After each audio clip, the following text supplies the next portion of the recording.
Jadi mertua, jadilah mertua yang adil kepada anak-anaknya. Ini anak yang kaya nih, dibawakan beras dari kampung. Anak yang kaya tak perlu dibawakan beras.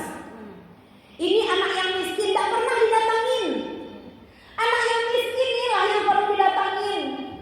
Jangan gara-gara ini kaya pergi ke sana.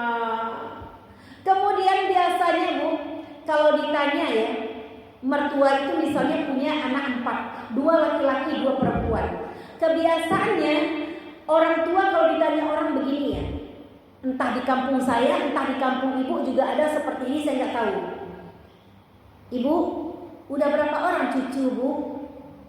Apa jawabnya Bu?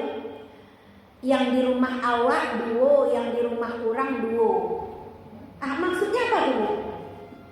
Maksudnya apa tuh? Cucu di rumah orang dan cucu di rumah awak. Butuh waktu seminggu saya memikirkan mertua yang macam ini Bu. Kenapa kok dibilang cucu di rumah orang? Karena anak dari anaknya yang laki-laki. Paham Bu? Paham. Itu namanya cucu di rumah orang. Nah, cucu yang di rumahnya mana? Anak yang dari anaknya perempuan, cucu di rumah awak. Itulah salah tuh.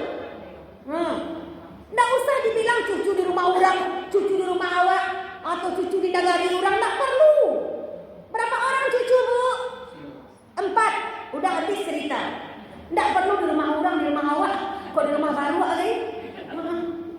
Kadang-kadang Bu, naik gula darah Bu.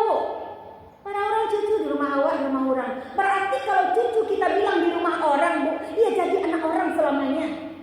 Tapi coba pandang cucu itu tuh dengan pandangan kasih sayang, samakanlah cucu tuh. Baik anak dari anak laki-laki, baik anak dari anak perempuan, samakanlah. Cucu itu akan tertanam di hatinya. Contoh anak ibu kecil sekarang kan, bawa ke rumah mertua ibu. Misalnya dia dibenci di sana, itu sampai besar akan membekas di hatinya. Nenek tak sayang sama aku. Nenek sayang sama anak tante aja. Karena anak tante kaya, cantik, aku ini apalah. Kehidupan ini akan selalu berputar.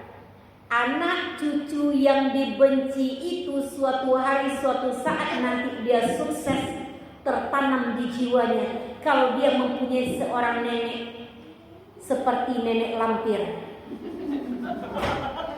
ibu akan dijuluki dengan nenek lampir. Kan siapa yang mengajarkan cucu durhaka? Nenek lah yang mengajarkan cucu durhaka. Kau dapat ibu kita tuh disayang cucu lah Bu. Ya Allah, nenek kalau pulang aku dibela, aku disayang. Jangan kalau datang nenek tuh, itu nenek lampir lagi Bu. Jangan. Baik-baik sama cucu nih Bu. Ingat nih, ini berapa orang yang hadir di sini nih Bu ya. Itu ibu tidak akan hidup 25 tahun lagi, percaya sama saya. Sekalipun ibu 25 tahun lagi hidup, itu udah batu-batu tuh Bu. Udah gitu-gitu tuh, berjalan tidak kuat lagi. Jangankan 25 tahun lagi, sekarang aja berdiri aja udah susah kan.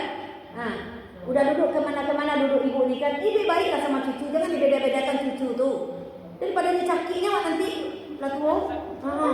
Ini nenek yang jahat dulu nih ya. Jangan Bu, jadi nenek tuh baik-baik aja lah perannya jadi nenek. Kita nanti jadi nenek.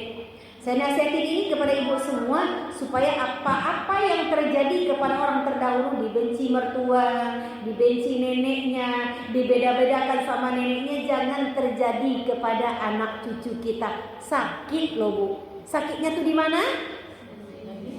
Gitu.